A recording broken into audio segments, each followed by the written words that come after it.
시간이 되었으므로 8월 넷째 주 마음 예배를 시작하시겠습니다. 먼저 사도신경으로 신앙 고백하시겠습니다. 전능하사 천지를 만드신 하나님 아버지를 내가 믿사오며 그 외아들 우리 주 예수 그리스도를 믿사오니 이는 성령으로 잉태하사 동정녀 마리아에게 나시고 본디오 빌라도에게 고난을 받으사 십자가에 못 박혀 죽으시고 장사한 지 사흘 만에 죽은 자 가운데서 다시 살아나시며 하늘에 오르사 전능하신 하나님 우편에 앉아 계시다가 저희로서 산 자와 죽은 자를 심판하러 오시리라. 성령을 믿사오며 거룩한 공예와 성도가 서로 교통하는 것과 죄를 사하여 주시는 것과 몸이 다시 사는 것과 영원히 사는 것을 믿사옵나이다. 아멘. 주님은 우리의 제약된 세상 가운데서도 깨끗한 마음으로 서기를 원하십니다. 우리 주님 앞에 우리의 마음을 정결케 해달라고 먼저 고백하시면서 찬양 드리시겠습니다.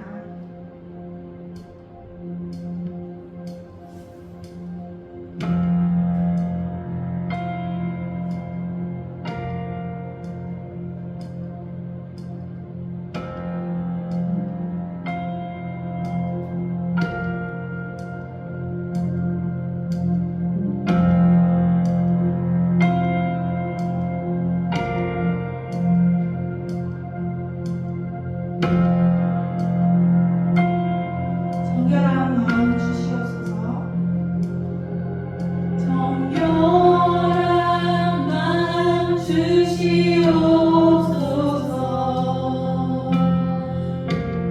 오 주님, 정직한 영을 새롭게 하소서.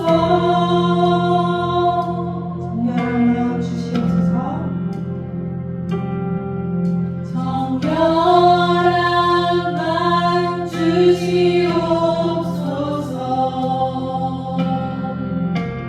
오 주님,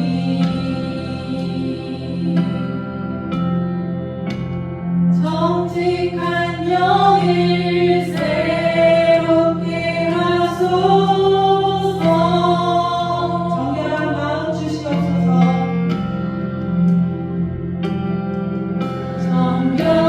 정결한 마음 주시옵소서.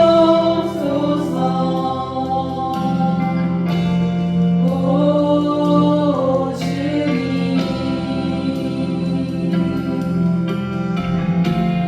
정직한 영을 새롭게 하소서.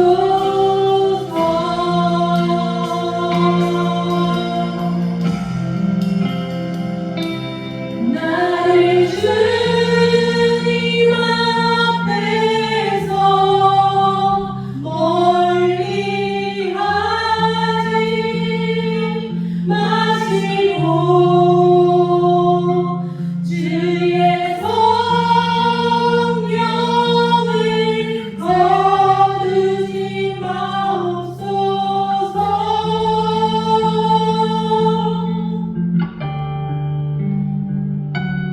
그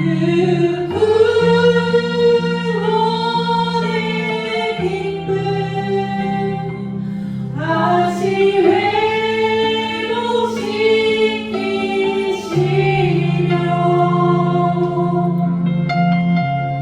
변치 않는 맘 내 안에 주소서. 네. 다시 한 번 더 고백하실 때 우리에게 정결한 마음 부어주시라고 고백하시면서 찬양하시겠습니다. 정결한 마음 주시옵소서. 오 주님,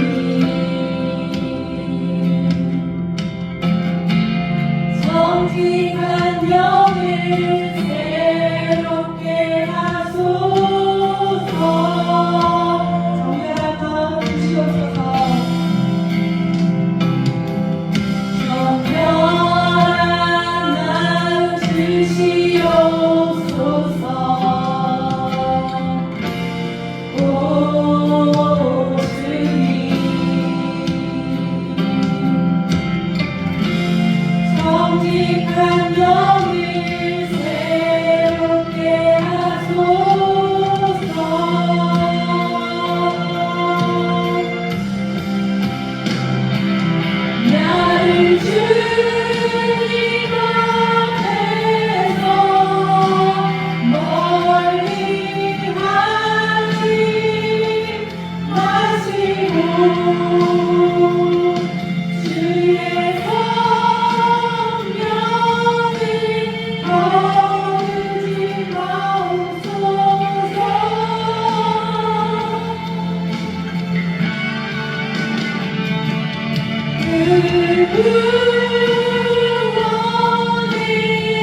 저희를 불러 주님의 전에 세워주시니 감사드립니다.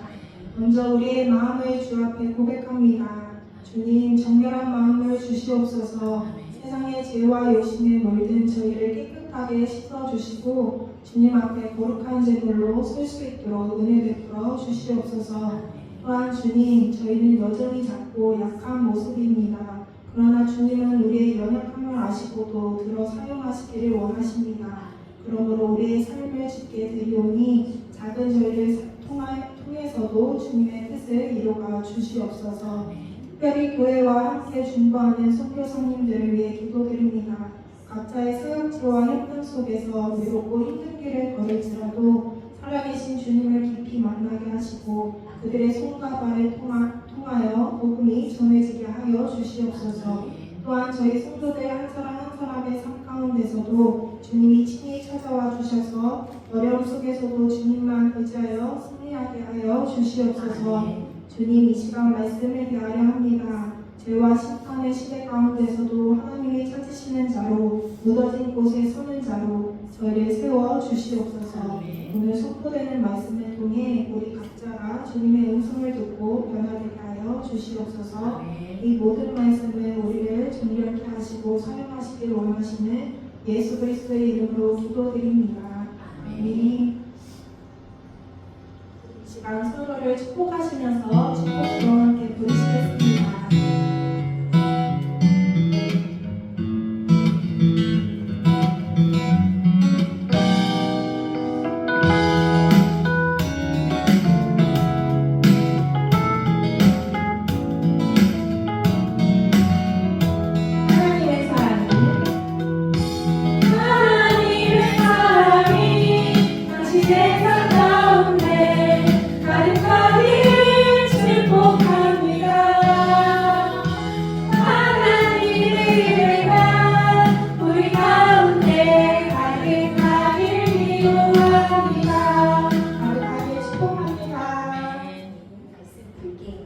에스겔 22장 1절에서 9절 그리고 중간에 킵했어요. 제가 30절에서 31절 우리 한 절씩 교독해요. 또 여호와의 말씀이 내게 임하여 이르시되 인자야 내가 심판하려느냐 이 피해를 성읍을 심판하려느냐 그리하려거든 자기의 모든 가증한 일을 그들이 알게 하라. 너는 말하라. 주 여호와께서 이같이 말씀하셨느니라. 자기 가운데에 피를 흘려 벌 받을 때가 이르게 하며 우상을 만들어 스스로 더럽히는 성아, 내가 흘릴 피로 말미암아 죄가 있고 네가 만든 우상으로 말미암아 스스로 더럽혔으니 내 날이 가까웠고 내 연한이 섰도다. 그러므로 내가 너로 이방의 능욕을 받으며 만국의 조롱거리가 되게 하였노라. 너 이름이 더럽고 어지러움이 많은 자여 가까운 자나 먼 자나 다 너를 조롱하리라. 이스라엘 모든 고관은 각기 권세대로 피를 흘리려고 내 가운데에 있었도다. 그들이 내 가운데에서 부모를 업신여겼으며 내 가운데에서 나그네를 학대하였으며 내 가운데에서 고아와 가부를 해하였도다. 너는 나의 성물들을 업신여겼으며 나의 안식일을 베풀었으며 내 가운데에 피를 흘리려고 이간을 붙이는 자도 있었으며 내 가운데에 산 위에서 재물을 먹는 자도 있었으며 내 가운데에 음행하는 자도 있었으며 이 땅을 위하여 성을 쌓으며 성 무너진 데를 막아 서서 나로 하여금 멸하지 못하게 할 사람을 내가 그 가운데에서 십자가 찾지 못하였으므로. 다 함께 읽어요. 내가 내 분노를 그들 위에 쏟으며 내 진노의 불로 열하며 그들을 행위로 행위대로 그들 머리에 보호하였느니라. 주 여호와의 말씀이니라. 아멘. 하나님께서 이 칼을 뽑으셨어요. 이제 심판하시겠다라는 말씀을 에스겔 선지자를 통하여서 심판이 임박했다라는 것을 지금 전하고 계세요. 이 말씀이 칼집 안에 들어가 있을 때는 사실 우리를 보호하는 것이 되어져요. 말씀이. 그런데 그 말씀이 칼집에서 딱 나왔을 때는 이것은 이제 우리에게 심판의 메시지가 되어지는 거죠. 심판의 도구로서 말씀이 사용되어집니다. 그래서 이 말씀의 도구라는 것은 굉장히 우리가 조심해야 하는 것이 됩니다. 조심하게 다루지 않으면 그게 칼이 될 수 있기 때문이에요. 사람을 두렵게 하는 것이 되기도 합니다. 하나님의 말씀이기 때문에 하나님의 말씀을 우리는 두려운 마음, 경외하는 마음으로 말씀을 오해 없이 받아야 하는 자세를 가져야 합니다. 우리가 생활할 때도 오늘 제가 이제 콩국수를 하려고 했는데 불을 쓰는 시설이 없다고 이제 하시더라고요. 그래서 그러면 못하겠다 이렇게 생각했는데 불이 없어서는 안 되죠. 우리의 생활에서 불이 있어야 무언가를 할 수가 있는데 그 불을 잘 사용하면 우리가 음식도 만들고 우리의 필요를 채우는데 불이 잘못 사용되어질 때는 화가 되어서 우리를 집어삼키게 됩니다.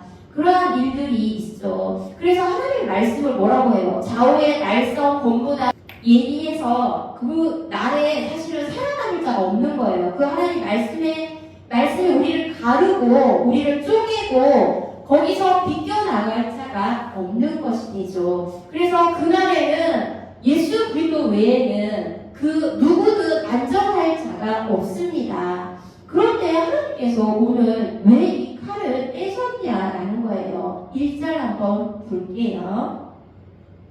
여호와의 말씀이 내게 임하여 이르시되라고 시작을 합니다. 에스겔서를 우리가 지금 이제 오늘 말씀을 보고 있는데 우리 통독하고 있는 그 본문도 지금 이 에스겔서예요. 그리고 생명의 삶도 지금 에스겔서예요. 그래서 이게 겹쳐 있어서 계속 에스겔서를 묵상하다 보니까 이 말씀을 오늘은 나눠야겠다 그런 마음이 들었고 또 지금 우리 주변에 저희 시댁도 그러고 그러한 이제 일들이 어떠한 일들이 지금 자꾸만 발생이 되고 있는데 이 말씀을 처음에 이 말씀을 계속 묵상하면서 저는 이 말씀이 무언가 하나님의 말씀을 지키지 않는 그들을 향한 심판의 메시지라고 처음에는 묵상을 하게 되었고 오늘 이 설교를 준비하면서 마지막까지 말씀을 다 묵상했을 때는 내가 알게 해주지 않은 나의 죄구나 라고 이 말씀을 이제 묵상하게 된 거예요. 그래서 그것이 나에게만 해당되는 것이 아니라 여러분들에게도 동일하게 알게 해주는 위치에 있는 자들이 말씀을 전하지 않고 알게 해주지 않았을 때 하나님이 찾으시는 그 한 사람이 없어서 하나님이 기다리시다가 그 심판이 그들에게 임하여지고 나에게 임하여진다 라는 생각이 들었습니다. 그래서 오늘 말씀을 대할 때에 하나님의 마음이 정말 동심이 심판일까? 아니면 정말은 심판이 아니라 내가 여호와인 줄 알게 하리라 그 알게 해주기 위한 하나님의 본심을 우리가 느끼는 시간이 되었으면 좋겠습니다. 에스겔서 오늘 2장 1절에 이렇게 말씀하고 있잖아요. 여호와의 말씀이 에스겔에게 임하여. 그런데 이 말이 여기 22장에만 나온 게 아니라 끊임없이 여호와의 말씀이 내게 임하여 라고 나와요. 그러니까 에스겔은 처음부터 끝까지 다 자기가 생각하고 자기가 말하고 한 게 없어요. 다 하나님의 말씀이 에스겔에게 임해서 전하고 있는 그러한 이야기입니다.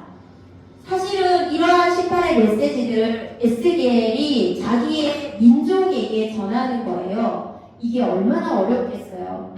우리도 지금 제가 이제 시댁에 아버님이 지금 굉장히 건강이 안 좋으세요. 그래서 이러이러한 이야기들을 하면서 이제 남편이 시댁에 갈 때마다 이렇게 전해야 해 그런 이야기를 하는데 사실은 그 아빠에게 그런 말을 전한다는 게 굉장히 어려운 일인 거예요.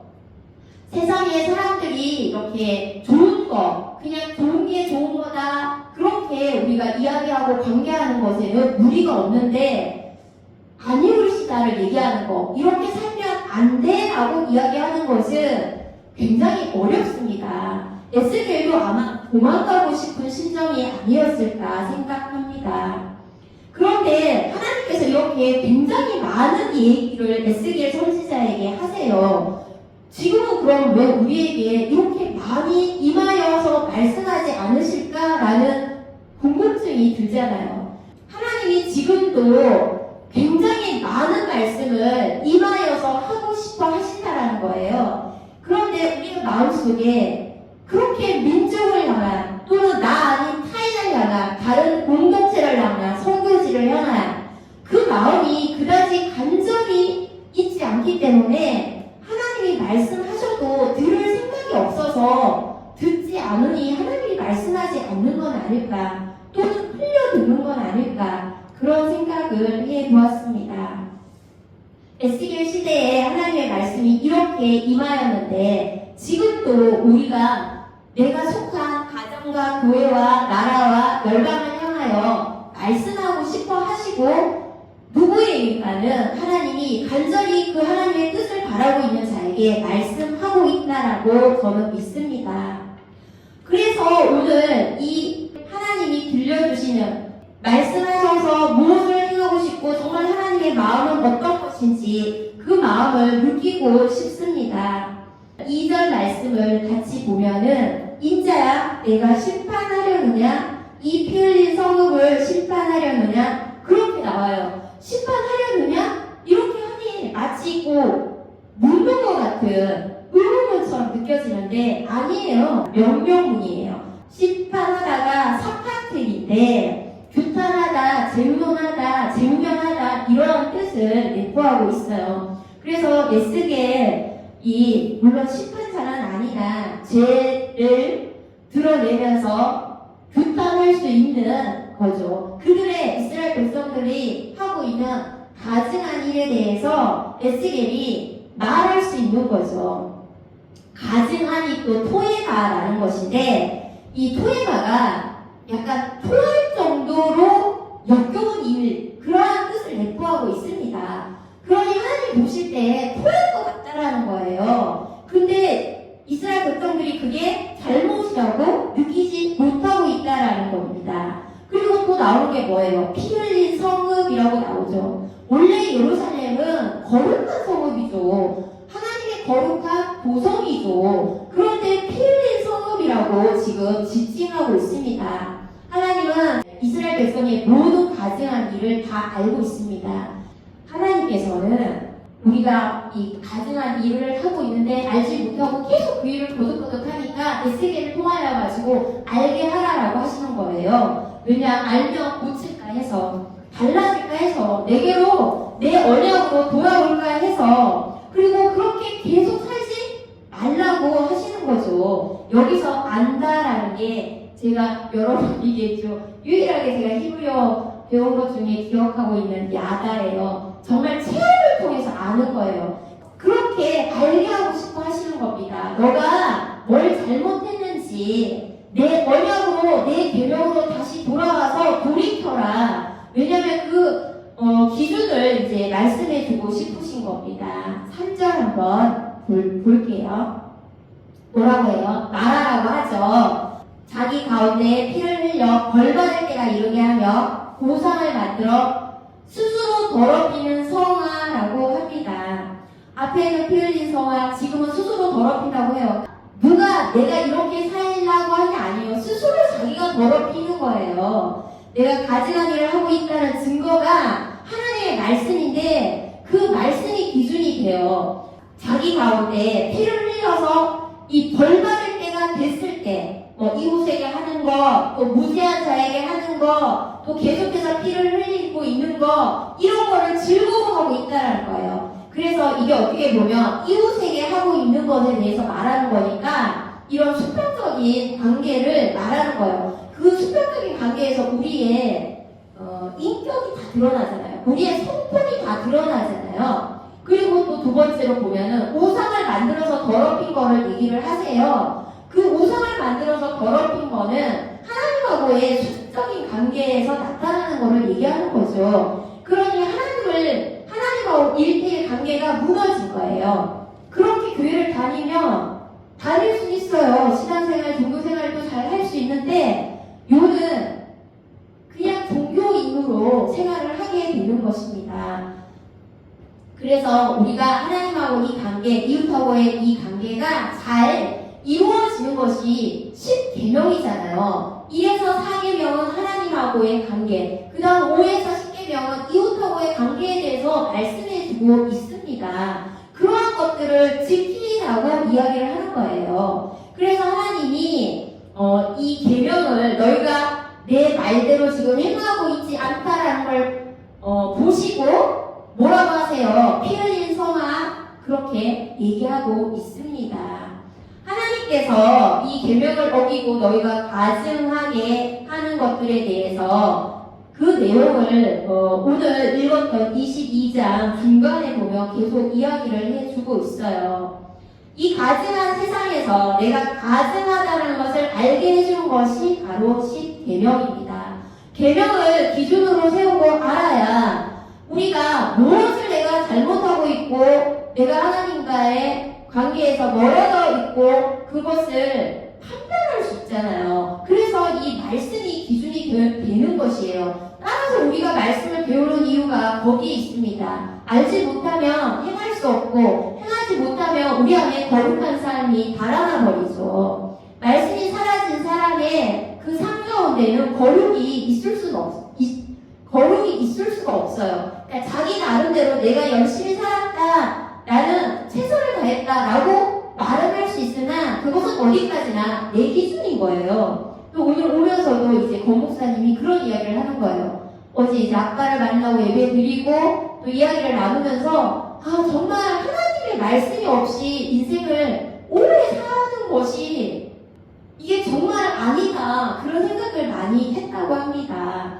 우리가 말씀이 사라진 자리에는 반드시 자기 삶의 기준과 자기가 옳다라고 느끼는 것이 오상이 되어서 자리하게 되게 마련입니다. 우리는 그래서 이 계명 안에 자라나야 합니다. 수직과 수평의 관계가 바르게 세워져서 우리 스스로를 매일 묵상 가운데 나를 돌이켜보고 살아가야 합니다. 그렇게 할 때 하나님께서는 우리의 삶 가운데 우리가 생각하지 못한 축복까지도 허락해 주시죠. 그 평안의 복, 그 구원의 복을 우리가 빼앗기지 않고 계속해서 유지하고 살아갈 수 있게 됩니다.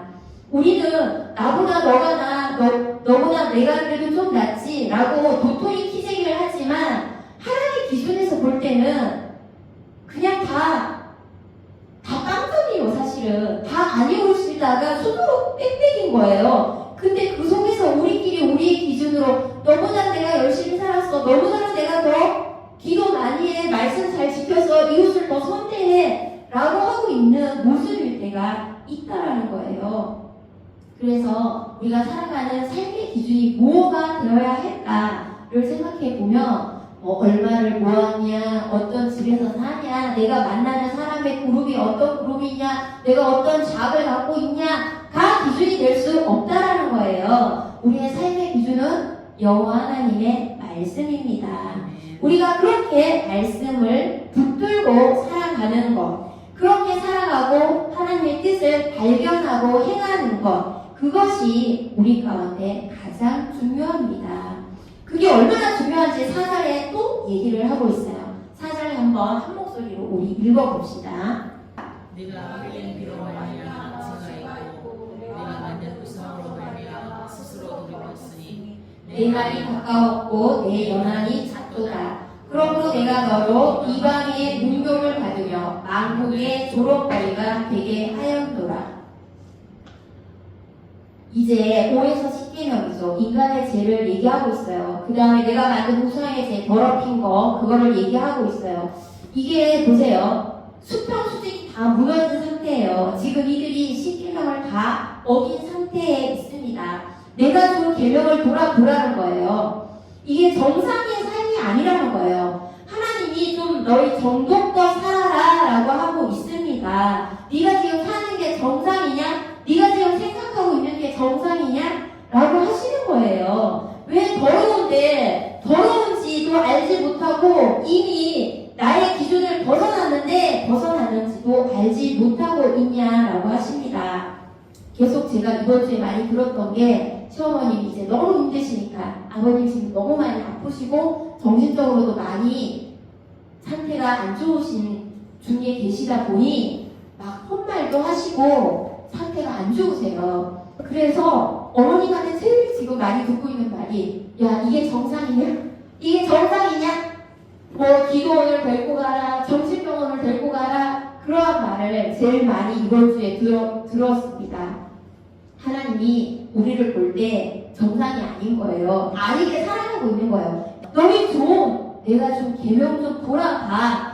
좀 봐봐 라고 하십니다. 내 날이 가까워왔어. 심판의 날이 가까워왔다고 그렇게 얘기하고 있습니다. 점점 다가오고 있다라고 심판하는 이가 뭔가 기계적으로 내가 이렇게 말해서 이렇게 될 거야 이게 목적이 아닌 거예요. 하나님은 우리의 행위에 따라서 얼마든지 수정을 하세요. 성경 안에 그런 내용들은 많이 나옵니다. 인격적인 분이셔서 많은 사람들이 하나님을 뭔가 공식적으로 이렇게 하면 이렇게 될 것이다 대입하고 그 결과를 도출해내려고 하는데 하나님은 그러신 분이 아니에요. 우리랑 관계하시고 인격적인 분이셔서 우리가 돌이키고 마음을 새롭게 하고 회개하면 하나님 앞에 다시금 나아가서 간청할 때 하나님이 수정해 주십니다. 그리고 건져내 주십니다.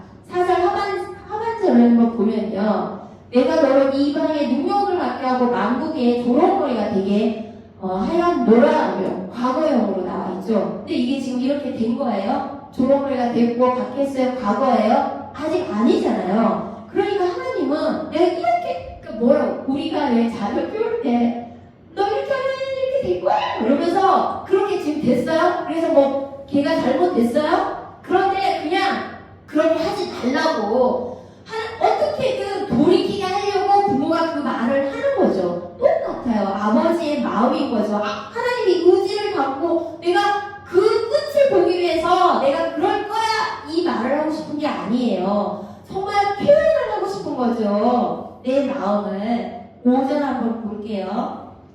너 이름이 더럽고 어지러움이 많은 자여 가까운 자나 먼 자나 다 너를 조롱하리라. 이름이 더럽다. 예루살렘 이름의 본질은 뭐예요? 평화의 마음이잖아요. 예루살렘은 사실 샬롬이에요. 그런데 그 속이 지금 피투성이고 우상 덩어리라는 거예요. 평화의 도성이 이렇게 이게 말이 안 되잖아요. 어지러움이 많다는 게 뭐예요? 혼란이랑 무질서의 땅이라는 거예요. 혼란이랑 무질서가 뭐예요? 말씀이 없으면 우리는 혼란이고 무질서예요. 그냥 이랬다 저랬다. 그러니까 정말 제가 어르신들 우리 지금 양가 어르신들을 볼 때마다 느끼는 게 이 말했다 저 말했다. 그러니까 마음이 정해지지 않아서 혼란인 거예요. 창세기에 제가 예전에 하영교 목사님 항상 그 창세기 강의할 때마다 제가 이제 처음에 은혜 받았던 게 그거예요. 땅이 혼돈하고 공허하고 흑암이 깊음 위에 있고 그러니까 말씀이 없으면 공허하고 혼돈하다. 그러니까 똑같은 거예요. 우리가 말씀을 지켜 행하지 않을 때 우리 주변이 혼돈, 무질서인 거죠. 하나님을 잃어버린, 말씀을 잃어버린 상태를 혼란으로 표현하고 있습니다. 원래 우리는 성민이라고 하잖아요. 하나님을 믿는 백성, 거룩한 백성, 구원받을 구별된 백성. 그래서 하나님을 위해서 하나님 나라에 그 뜻을 이루기 위해서 하나님과 교제하기 위해서 그 은혜에 감사하고 하나님을 찬양하기 위해서 그렇게 불러준 백성이에요. 그래서 애국 그 노예 제 종살이에서 우리를 끄집어 내신 분이 바로 하나님이시니 너희는 내 것이다. 그 이야기를 끊임없이 하셨어요. 근데 하나님의 건데 우리가 하나님의 것이 되지 않고 혼란하고 질서가 없고 말씀이 떠난 삶을 어지럽고 더럽게 살아가고 있다. 그러면 조롱거리가 된다라는 거예요. 그럼 하나님이 이제 그분의 마음을 너희한테 이스라엘 백성에게 우리를 향해서 접어버리시려고 이 말을 하시는 걸까요? 아니죠. 22장에 보면은 읽기 어려울 정도로 이스라엘 백성들의 재앙이 낱낱이 기록이 되어 있습니다. 이걸 전하는 에스겔의 마음도 힘이 들었을 것입니다. 그런데 하나님의 본심은 30절에 나와 있습니다. 우리 30절 한번 볼게요.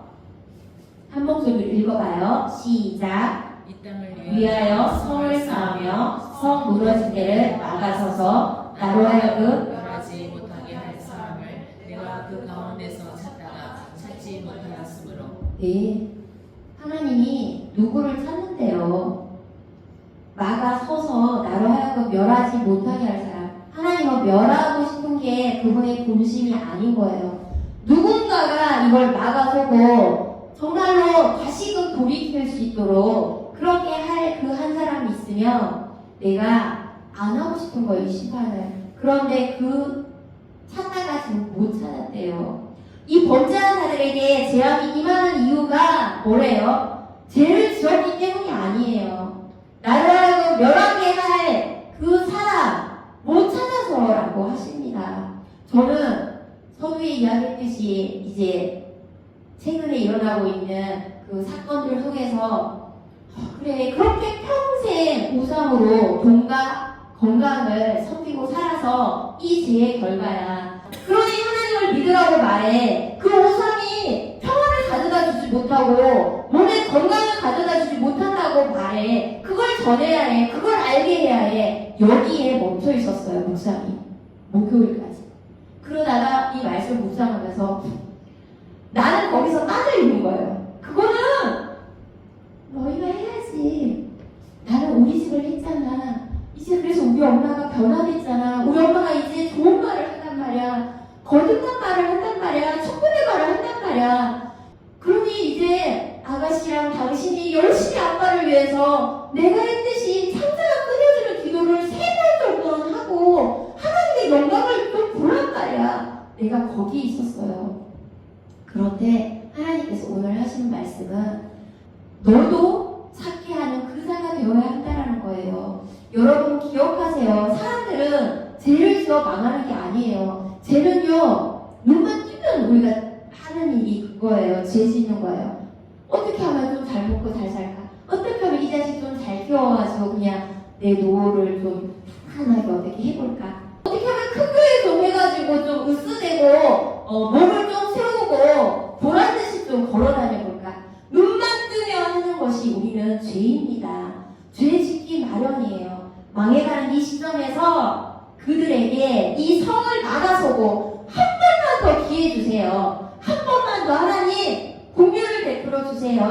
할 사람이 없어서 재앙이 임한다고 하십니다. 무너진 성을 쌓는다는 것은 말씀을 쌓는 거예요. 말씀을 쌓아서 그 말씀이 이제 뿌리를 내리게 하는 그 일입니다. 말씀의 성을 쌓아 내가 뭘 잘못했는지 모르는 자들에게, 십계명도 모르는 자들에게 삶에 매몰되어서 우왕좌왕하고 있고 공허하고 흔한 가운데 있는 자에게 율법의 없이 그냥 자기의 삶의 기준 소견에 오른 대로 살아가고 있는 자들에게 그 하나님의 말씀을 알게 하라는 거예요. 그래서 이 말씀을 외쳐서 하나님을 보게 하라는 거예요. 하나님을 향하게 하라는 거예요. 그 사람이 없어서 망한다라는 거예요. 그 일을 내가 안 해서 망한다라는 거예요. 어디 그래 어떻게 되나 두고 보자. 뒷짐지고 있으라는 게 아니라 찾는 그 한 사람이 내가 되라는 거예요. 여러분이 되라는 그 말씀입니다. 우리 마지막 31절을 한번 볼게요. 시작. 내가 내 분노를 그들 위에 쏟으며 내 진노의 불로 멸하여 그들 행위대로 그들 머리에 고응하였느니라. 주 여호와의 말씀이니라. 이렇게 하고 끝나면 어떻게 돼요? 우리 큰일이잖아요. 큰일이잖아요. 하나님의 말씀으로 무장해서 우리가 성을 쌓고 그 말씀으로 알게 하는 자, 우리가 알게 하는 자가 되어서 하나님의 분노의 그 진노의 불을 막아서는, 그래서 그들의 머리 위에 그것이 쏟아지지 않게 하는 그 자가 내가 되어야 한다는 거예요. 이게 바로 하나님의 본심입니다. 그 하나님의 마음을 우리가 올곧이 받아서 오해하지 않고 왜 내게 이런 일이 일어나? 이제 우리 엄마 좀 편안해지고 이제 좀 찬양하게 되고 좀 나에게 대화도 되고 내가 이런 날을 보게 되다니 이제 좀 다리를 뻗고 좀 기도를 조금 쉬고 살아가야겠다 했더니 이제 이쪽이 이렇게 일어나고 있습니다. 우리는 끊임없이 ING 기도하며 하나님 바라고 알게 하는 그 위치 가운데 가운데에서 걸어가라는 것이죠. 그래서 우리는 나 하나 살자고 이 많은 일들이 생긴 게 아니라는 거. 나 하나 살자고 내게 그 많은 하나님이 알게 하시는, 하나님을 알게 하시는 계명 하나하나를 경험하게 하는 그 야단을 우리를 체험을 통해서 알게 해주신 게 아니라는 거죠. 그 알을 또 증거하고 또 알게 하는 그 일 가운데 계속해서 쓰임받으라고, 계속해서 알게 하는 자가 되라고 우리에게 허락하신 야다의 일들이었다는 거예요. 우리가 그 파수꾼이 되어서 이 시대에 무너지는 가정, 깨어지는 가정, 또 내 자신이 하나님의 말씀에 세워져 있지 않아서 우울한 생각이 들고 이렇게 살아서 뭐해? 뒤를 돌아보는 마음이 드는 그러한 순간들에 내몰리지 않고 또 일으켜 세우고 하나님의 긍휼의 음성을 바라는 우리 한 사람 한 사람 알게 하는 자가 되기를 바랍니다. 오늘 이 말씀을 기억하면서 우리 함께 기도했으면 좋겠습니다. 주의 이름을 부르고 통성으로 기도하시겠습니다. 주여! 할렐루야, 하나님 그렇습니다. 주님, 나는 이 일에서 죄죠. 그것을 알게 하는 일은 저 사람이 알게 해야죠. 내 몫이 아니죠. 라고 말했던 하나님 아버지, 우리에게 본승은 없는지요. 하나님, 너희에게 우리 분별히 하나님 주시고자 하는 것들, 하나님 알게 하시는 것들, 알게 해주신 것, 하나님 너만 알고 살라고 준 것이 아니면 하나님 아버지 우리가 외쳐 부르기를 원합니다. 외쳐 선포하기를 원합니다. 그리스도가 하나님의 아들이시고 그가 구원자이심을 아버지 우리가 아버지 헛되고 것들을 우상으로 삼고 그것을 품고 있는 것이 우리의 삶 가운데 하나님 아버지 불을 받게 하는 것을 하나님의 심판을 받게 하는 것이라고 하나님 선포하게 하여 주시옵소서. 알게 하는 자가 되게 하여 주시옵소서. 하나님 말씀으로 배경으로 돌아오게 하나님 아버지 다시 우리가 선포하는 자가 되게 하여 주시옵소서. 우리 마음에 거룩한 불을 던지셨사오니 또 하나님 아버지 우리가 이 불을 받은 사람으로서 그 불을 던지지 아니하며 하나님 아버지 그 불이 우리를 태워버릴 것이오니 또 하나님 아버지 선포하는 자로 서게 하여 주시옵소서. 알게 하는 자로 하나님 아버지 나아가게 하여 주시옵소서. 우리의 입술에 파수꾼을 세우시고 영원한 생활길을 알게 하여 주시옵소서. 나를 따르게 하여 주시옵소서. 하나님 사람을 두려워하지 않게 하여 주시옵소서. 마땅히 행해야 할 그 일을 행하는 하나님의 귀한 하나님 아버지 그 일을 감당하는 자들이 되게 하여 주시옵소서. 그렇게 하나님의 사람 찾는 자가 되게 하여 주시옵소서. 죽는 자가 되지 않게 하여 주시옵소서. 하나님 아내를 추구하지 않게 하여 주시옵소서. 하나님 내게 불똥이 떨어질까봐 피하게 하지 않게 하여 주시옵소서. 하나님 아버지 나가서는 자, 하나님 아버지 말씀으로 쌓는 자, 하나님 아버지 전파하는 자, 하나님 알려주는 자, 하나님 되게 하여 주시옵소서. 참 좋으신 하나님 그렇습니다. 하나님 우리 가운데 하나님 알려주신 하나님의 그 많은 하나님 되심을 하나님 아버지 사용하게 하여 주시옵소서. 전파하게 하여 주시옵소서. 알게 하는 자가 되게 하여 주시옵소서. 하나님 찾는 그 사람 되어 하나님 막아서는 자가 되게 하여 주시옵소서. 내일이 아니라고 말하지 않게 하여 주시옵소서. 내일로 하나님 내게 보게 하시고 내게 듣게 하시고 내게 던지신 일로 받게 하여 주시옵소서. 하나님 아버지 그렇게 하나님의 그 일이 하나님 아버지 그 뜻이 그 구원이 하나님 온전히 펼쳐질 수 있도록 한 영혼을 향하여 다시금 따름질치는 우리가 되게 하여 주시옵소서. 그렇게 인도하실 주님께 감사드리며 우리 주 예수 그리스도의 이름으로 기도하였습니다. 아멘.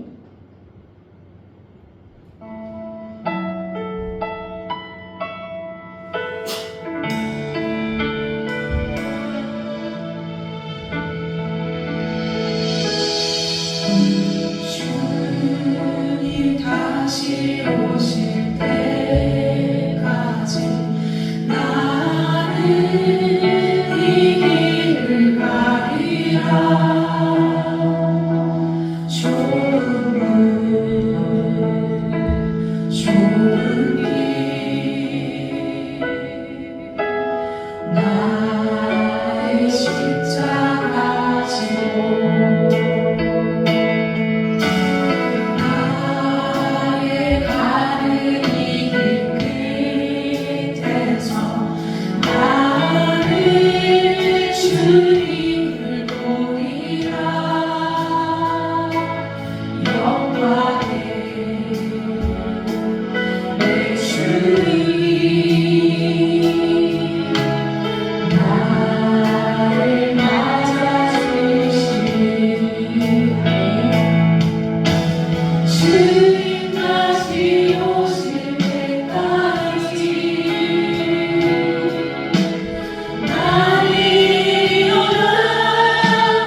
우리의 물질과 시간과 재능을 올려드립니다. 우리의 삶을 올려드립니다. 하나님 아버지께서 흠양하시고 하나님의 뜻 가운데 아버지의 나라가 먼저가 되는 역사가 일어나게 하여 주시옵소서. 하나님 아버지 귀한 예물 올려드리는 손길을 축복하시고 하나님께서 당신의 뜻을 그의 가정의 삶의 사역에 이루어 주시고 그의 후손이 하나님을 경외하는 복을 받게 하여 주시기를 간절히 빌고나옵나이다. 그리하여 하나님 아버지 제 소금에 옳은 대로 살아가고 있는 이 시대 가운데 하나님 많은 사람들을 옳은 대로 인도하는 귀한 복이 있게 하여 주시옵소서. 하나님께서 허락하여 주신 우리의 모든 것 하나님의 것임을 고백하는 우리의 삶이 일평생 되어질 수 있도록 축복하여 주시옵소서. 감사하며 우리 주 예수 그리스도 이름으로 기도하였습니다. 아멘. 이 시간에는 이제 다음 주가 학기가 시작되죠. 그래서 장학 증서를 전달하려고 합니다. 고지선, 건예령, 장학증서, 성명, 고지선. 위사람은 주의 말씀과 동행하며 신실하게 주님의 나라를 섬기기에 이에 격려하며 이 장학금을 수여함. 대한 예수교 장로회 나온교회 유아진 목사. 장학금은 계좌로 들어가 있을 거예요. 장학증서, 성명, 건예령 동일합니다. 조금의 차이는 있어요. 왜냐하면 여기 신대원은 짤이 없어서. 감사합니다. 자, 축도하고 예배를 마무리하겠습니다. 예배 후에 큐티 나눔과 기도회를 갖고 또 식사를 하겠습니다. 지금은 우리 주 예수 그리스도의 은혜와 하나님 아버지의 극진하신 사랑과 성령 하나님의 위로 교통하심이 하나님이 찾으시는 그 한 사람 되기를 작정하며 머리 숙이는 당신의 귀한